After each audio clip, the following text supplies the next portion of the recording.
வணக்க மக்களே, நாம இந்த ஆரோக்கியமான பதிவில் காலையில் நம்ம வெறும் வயிற்றில் என்னென்ன மாதிரியான ஆரோக்கியமான பழங்களை எடுத்துக்கொள்ளும் போது நன்மைகள் நமக்கு கிடைக்கும், என்னென்ன பழங்கள் என்னென்ன குறிப்பிடத்தகுந்த ஊட்டச்சத்துக்களை நமக்கு வழங்குது அப்படின்றத பார்க்க போகிறோம். காலையில் வெறும் வயிற்றில் அல்லது காலை உணவோடு பழங்களை சாப்பிட்றது உடலுக்கு தேவையான உடனடி எனர்ஜி, அந்த ஆற்றலையும் ஊட்டச்சத்துக்களையும் வழங்கும். இப்போ காலையில் எடுத்துக்கொள்ளக்கூடிய பழங்கள் எதுவாயினும் நம்ம அந்த பழங்களை அப்படியே கடித்து சுவைப்பது தான் நமக்கு நல்லதுங்க. பழங்களை ஜூஸாக குடிக்கிறத விட அப்படியே மென்று சாப்பிட்றது முழுமையான ஊட்டச்சத்துக்களை பெறுவதற்கு வழிவகுக்கும். எப்போதுமே காலையில் நம்ம வெறும் வயிற்றில் இந்த சிட்ரஸ் பழங்கள் இருக்குங்க இல்லையா, அந்த ஆரஞ்சு, எலுமிச்சை, இது மாதிரி புளிப்பு சுவை கொண்ட பழங்களை அதிக அளவில் வெறும் வயிற்றில் தவிர்க்கிறது நல்லது. ஏன்னா அதனால சிலருக்கு அசிடிட்டி அப்படின்னு சொல்லக்கூடிய நெஞ்செரிச்சல் ஏற்படலாம். மற்றபடி மற்ற பழங்கள் நம்ம எடுத்துக்கலாம். எப்போதுமே நம்ம பழங்களை சாப்பிட்ட உடனே தண்ணீர் குடிக்கிறத தவிர்க்கணும். ஏன்னா அது செரிமானத்தை பாதிக்கலாம். முடிந்த வரைக்கும் அந்தந்த பருவ காலங்களில் சீசனல் ஃப்ரூட்ஸாக இருக்குங்க இல்லையா, அதை நீங்கள் சாப்பிட்றது அதிக பலன்களை உங்களுக்கு கொடுக்கும். இப்போ ஃபார் எக்ஸாம்பிள் இப்போ கோடை காலம் வந்துருச்சு, நீங்கள் மாம்பழங்கள்லாம் சாப்பிட்டீங்கன்னா உங்களுக்கு அதிகமான மருத்துவன்மைகள் கிடைக்குங்க.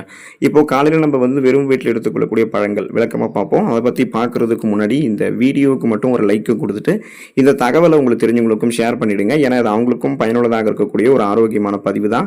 இது போன்ற அப்டேட்ஸ்களை நீங்கள் தொடர்ந்து பார்க்குறதுக்கு நம்மளுடைய ஹெல்த் நியூஸ் தமிழ் சேனலை மறக்காமல் சப்ஸ்கிரைப் பண்ணி வச்சுக்கோங்க. பக்கத்தில் இருக்கக்கூடிய பெல் பட்டனையும் கிளிக் பண்ணி ஆல் அப்படின்ற ஆப்ஷனையும் செட் பண்ணி வச்சுக்கிட்டீங்க அப்படின்னா நாங்கள் போடக்கூடிய எல்லா அப்டேட்ஸும் உங்களுக்கு நோட்டிஃபிகேஷன் அடிக்கடி சேரும். சரி வாங்க மக்களே, இப்போ வீடியோக்குள்ளே போயிடலாம். பப்பாயா அப்படின்னா அந்த பப்பாளி பழம் நீங்கள் காலையில் உணவுகள் எடுத்துக்கொள்ளலாங்க.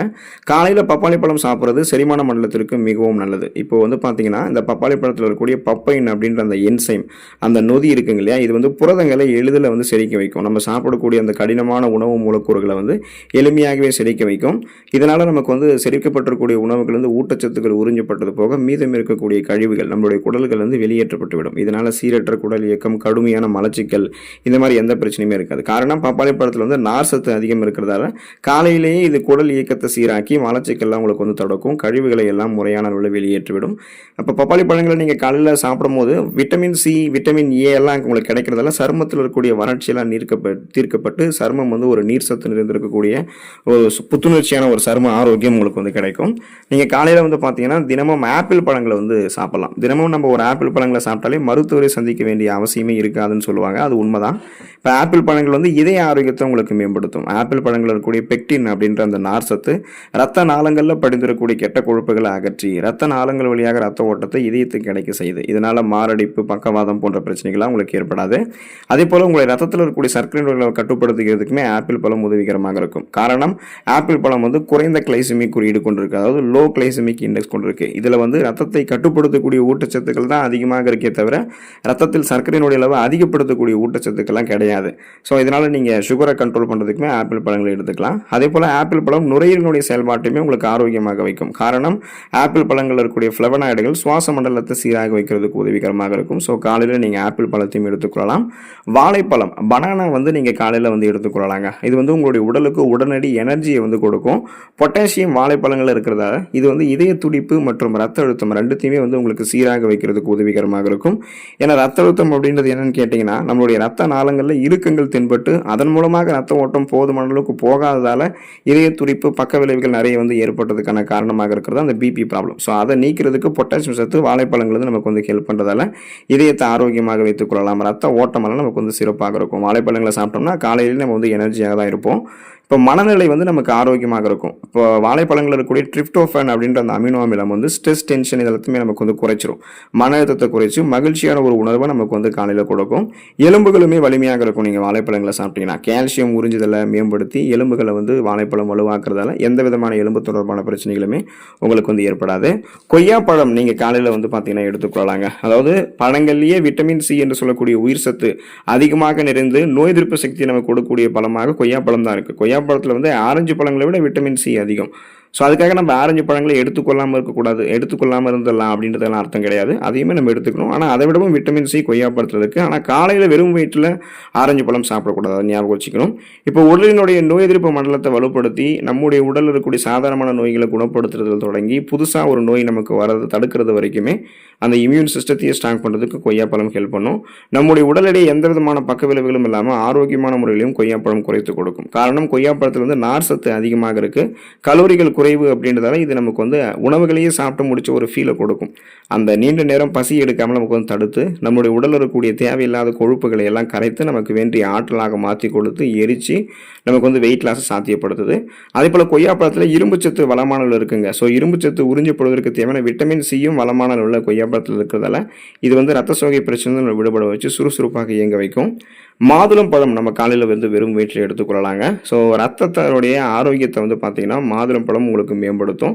ஏன்னா ரத்தத்தை வந்து சுத்திகரிக்கும். ரத்தத்தில் வந்து ஹீமோகுளோபினுடைய எண்ணிக்கையை உங்களுக்கு அதிகப்படுத்தும். அதாவது ரெட் பிளட் செல்ஸ் அப்படின்னு சொல்லக்கூடிய இந்த ரத்த சிகப்பணுக்களை வந்து உங்களுக்கு அதிகரிக்க செஞ்சு அனிமியா என்று சொல்லக்கூடிய ரத்த சோகை நோயில் வந்து உங்களை வந்து விடுபட வைக்கும். இப்போ மாதுளம் பழங்களை பார்த்தீங்கன்னா ஆன்டி ஆக்சிடென்ட்களும் அதிகமாக இருக்குது. ஸோ இதில் இருக்கக்கூடிய ஃபேலிஃபினால்கள் வந்து உடலில் இருக்கக்கூடிய வீக்கங்களை குறைத்து செல்கள் சிதைவடையாமல் உங்களுக்கு வந்து பாதுகாக்கும். இதனால் வந்து பார்த்தீங்கன்னா உங்களுடைய உடலில் இருக்கக்கூடிய எந்த விதமான செல்களுமே வந்து தீங்கு விளைவிக்கக்கூடிய செல்களாக மாறாது. செல்கள் மீண்டும் மீண்டும் புத்துணர்ச்சியாக புதுப்பிக்கப்படும். இப்போ நீங்கள் மாதுளம் பழமெல்லாம் காலையில் உணவுகளை சேர்க்குறீங்க அப்படின்னா எப்போதுமே உங்களுடைய மூளை செல்களை நீங்கள் பாதுகாத்து ஞாபக சக்தியை வந்து தூண்டி கொள்ளலாம். எதையும் எளிதில் அணுகக்கூடிய திறன், எதையும் எளிதில் கற்றுக்கொள்ளக்கூடிய திறன், கூர்மையான புத்தி போன்றவற்றை பெற்று ஒரு ஃபாஸ்ட் நிலராக சிந்தித்து செயல்படக்கூடிய ஆற்றலை மாதுளம் பழம் உங்களுக்கு வந்து கொடுக்கும். புற்றுநோய் எதிர்ப்பு தன்மைகளுமே மாதுளம் பழம் இருக்கும். நீங்கள் காலையில் எடுத்துக்கலாம். வாட்டர் மெலன் சொல்லக்கூடிய தர்பூசணி இந்த கோடை காலங்களில் நம்ம காலையில் வந்து தர்பூசணி பழங்கள் எடுத்துக்கலாங்க. நீர் சத்து அதிகமாக கொண்டிருக்கக்கூடிய இந்த தர்பூசணி பழம் வந்து காலை வேளையில் உடலை எப்போதுமே நீரேற்றத்தோட அதாவது ஹைட்ரேட்டாக நமக்கு வந்து வச்சிருக்கிறதுக்கு ஹெல்ப் பண்ணும். இதனால் நீர் வறட்சி நமக்கு வந்து ஏற்படாது. உடல் சோர்வு அது மாதிரி நமக்கு எதுவுமே ஏற்படாதுங்க. இப்போ தசை வலி இருக்குங்க இல்லையா, அதை சரி பண்ணுறதுக்கு உங்களுக்கு நீங்கள் காலையில் தர்பூசணி பழம் எடுத்துக்கலாம். தர்பூசணி பழத்தில் இருக்கக்கூடிய எல் சிட்ருலின் அப்படின்ற அந்த அமினோ அமிலம் உடற்பயிற்சிக்கு அப்புறம் ஏற்படக்கூடிய தசை வலியை குறைக்கிறதுக்கு உதவிகரமாக இருக்கும். தர்பூசணியில் இருக்கக்கூடிய லைகோபின் அது வந்து பார்த்தீங்கன்னா ஒரு வலிமையான ஆன்டி ஆக்சிடென்ட். ஸோ அது வந்து இதய ஆரோக்கியத்தை மேம்படுத்துவதோடு செல்கள் வந்து உடல் செல்களையுமே நமக்கு வந்து பாதுகாக்கும்.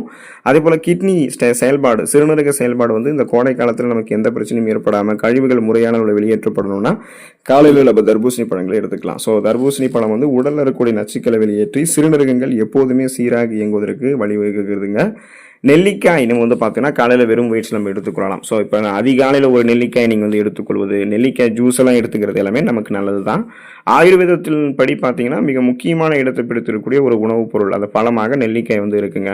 நோய் எதிர்ப்பு மண்டலத்தை நெல்லிக்காய் வலுப்படுத்தும். ஸோ நெல்லிக்காயில் இருக்கக்கூடிய ஊட்டச்சத்து பார்த்தீங்கன்னா அதாவது இந்த ஆரஞ்சு பழத்தை விட 20 மடங்கு அதிக விட்டமின் சி நெல்லிக்காயில் இருக்குது. ஸோ இது வந்து அடிக்கடி நமக்கு ஏற்படக்கூடிய சாதாரணமான நோய்களான சளி, காய்ச்சல், இருமல், தலைவலி இந்த மாதிரி பிரச்சனைகளை குணப்படுத்தும். சீசனலாக புதுசாக அட்டாக் ஆகக்கூடிய பாக்டீரியா, வைரஸ் போன்ற பருவ கால தொற்று வியாதிகளுமே நமக்கு வந்து வராமல் தடுக்கும்.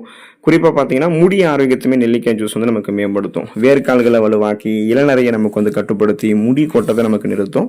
இளநரை, பித்தநரை மட்டும் இல்லாமல் அடர்த்தியாக வளரக்கூடிய இளநரை பித்தநரையெல்லாம் சரி பண்ணிட்டு அடர்த்தியாக வளரக்கூடிய கருகருவென்று வளரக்கூடிய கூந்தல் அமைப்பு நெல்லிக்காயும் நெல்லிக்காய் ஜூஸ் நமக்கு கொடுக்கும். இதனால கண் பார்வை திறனை கூட நம்ம நெல்லிக்காய் எடுத்துக்கொள்ளும் சரி செய்து கொள்ளலாம். அப்போ பார்த்தீங்கன்னா கண் பார்வை எப்போதுமே கூர்மையாக நமக்கு இருக்கும். கண் பார்வை தொடர்பான பிரச்சனைகளிலிருந்து விடுபடலாம். காரணம் நம்ம எடுத்துக்கூடக்கூடிய இந்த நெல்லிக்காயில் வந்து பார்த்தீங்கன்னா கெரோட்டின் இருக்குங்க. ஸோ இது வந்து கண் பார்வை திறனை மேம்படுத்துறதுக்கு உதவிகரமாக இருக்கும். மங்கலான பார்வையை சரி செய்து கொள்வதற்கும் கண் விழிப்படலம், மாகுலர் டீஜெனரேஷன், மாலை கண் நோய் ஏற்படுவது எல்லாத்தையுமே சரி பண்ணிட்டு கண் பார்வை கூர்மைப்படுத்திக் கொள்வதற்கும் கண்கள் சார்ந்த பல விதமான பிரச்சனைகளை வராமல் தடுக்கிறதுக்குமே தொடர்ந்து வந்து பார்த்தீங்கன்னா நெல்லிக்காய் பழம் எடுத்துக்கலாம். அப்பப்போ நீங்கள் அதிகாலையில் அத்திப்பழம், கிவி பழம் இந்த மாதிரி பழங்கள் எடுத்துக்கலாம். கருப்பு திராட்சை எடுத்துக்கலாம். ஸோ இதெல்லாம் நீங்கள் தொடர்ந்து எடுத்துக்கொள்ளுங்க. உடல்நலத்தை ஆரோக்கியமாக பராமரித்துக் கொள்ளலாம். அடுத்த ஆரோக்கியமான பதிவில் மறக்காமல் சந்திப்போம். நன்றி மக்களே.